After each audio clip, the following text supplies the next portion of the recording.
জিব্রাইল মনে মনে চিন্তা করতেছে, আমি যদি ডাক দেই ইয়া রাসূলুল্লাহ বলে বা ইয়া হাবিবাল্লাহ বলে, তা আমি জিব্রাইলের বেয়াদবি হবে। জোরে বলেন না সুবহানাল্লাহ। আরে ভাই, জিব্রাইল আলাইহিস সালাতু ওয়াস সালাম যদি আমার নবীকে ইয়া রাসূলুল্লাহ বলে ডাক দিতে পারে, জিব্রাইল মতন ফেরেশতা যদি আমার নবীকে ইয়া হাবিবাল্লাহ ডাক দিতে পারে, আর আজকে আমরা যদি নবীকে ইয়া রাসূলুল্লাহ বলে ডাক দেই, ইয়া হাবিবাল্লাহ বলে ডাক দেই, তো আমাদের উপরে শিরকের ফতোয়া, হারামের ফতোয়া, বেদাতের ফতোয়া জারি হয়। হয় কি হয় না বলেন তো? হয়। তুমি কি জিব্রাইল থেকে বড় হয়ে গেছো? জিব্রাইল মনে মনে চিন্তা করতেছে, আমি নবীকে কি বলে ডাক দিব, কিভাবে নবীর ঘুম ভাঙাইব।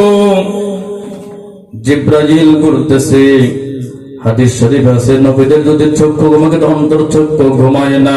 আমার নবী কাছে জিব্রাইল, আজকে আমি দেখবো কি প্রেম একটা প্রেমের খেলা হয়ে যাক। জিব্রাইল অনেকক্ষণ চিন্তা ভাবনা করে জিব্রাইল মনে মনে সিদ্ধান্ত নিল যে আমি আমার নবীকে ডাক দিব না, ডাক দিয়ে আমি নবী ঘুম ভাঙাইব না। আমি জিব্রাইল সিদ্ধান্ত করে নিলাম আমার জিহ্বাটা নবীদের কদম মোবারক দিয়ে চাটা দিব। জোরে বলেন না সুবহানাল্লাহ। তাই জিব্রাইল আলাইহিস সালাতু ওয়াস সালাম নবীজির পায়ের কদম মোবারকের মধ্যে জিহ্বা যখন লাগাই দিলেন, নবী চট করে চক্ষু মোবারক খুললেন। জিব্রাইল আসসালাতু ওয়াসসালামু আলাইকা ইয়া রাসূলুল্লাহ, আসসালাতু ওয়াসসালামু আলাইকা ইয়া হাবিবাল্লাহ, আসসালাতু ওয়াসসালামু আলাইকা ইয়া রাহমাতাল লিল আলামিন। জিব্রাইল আমার নবীকে সালাম দিচ্ছে। আজকে আমরা এই সালাম দিলে আমাদের বেদাতের ফতোয়া, শিরকের ফতোয়া, হারামের ফতোয়া আসে। বাবা আসে কি আসে না বলেন তো? আমরা যখন আজানের আগে সালাতু সালাম বলি, আমাদেরকে করে বেদাতি মসজিদ। এটা কি মসজিদ? এটা বেদাতি মসজিদ। মানে সারা দাঁতিল হলো হারাম। মানে যত দাঁতিল আছে, মানে গাবি তো 6টা দাঁতে, অতিরিক্ত 8টা দাঁতে না। আমার মনে হয় মনে সারা মানে 32টা বা 30টা দাঁতে, মানে সব দাঁতি হলো হারাম। আলাম বলে বেদাতি। একটু নবীর প্রশংসা শুনলে তাদের শরীরের মধ্যে গাও মধ্যে চুলকানি শুরু হয়।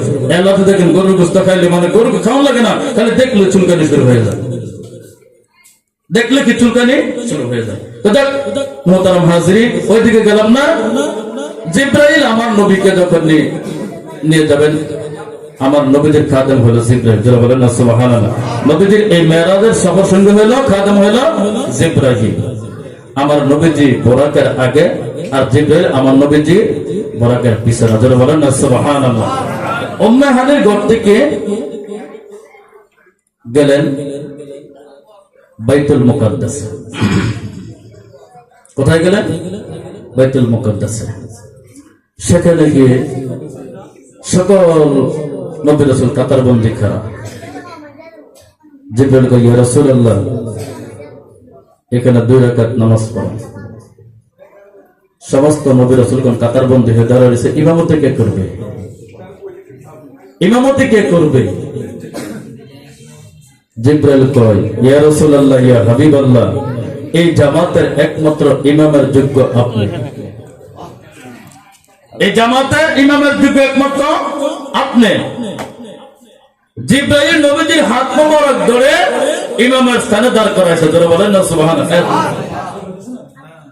নাম হলো ইমামুল মুরসালিন। ইমামুল, সকল নবীদের ইমাম, সকল ফেরেশতাদের ইমাম। যারা বলেন না সুবহানাল্লাহ।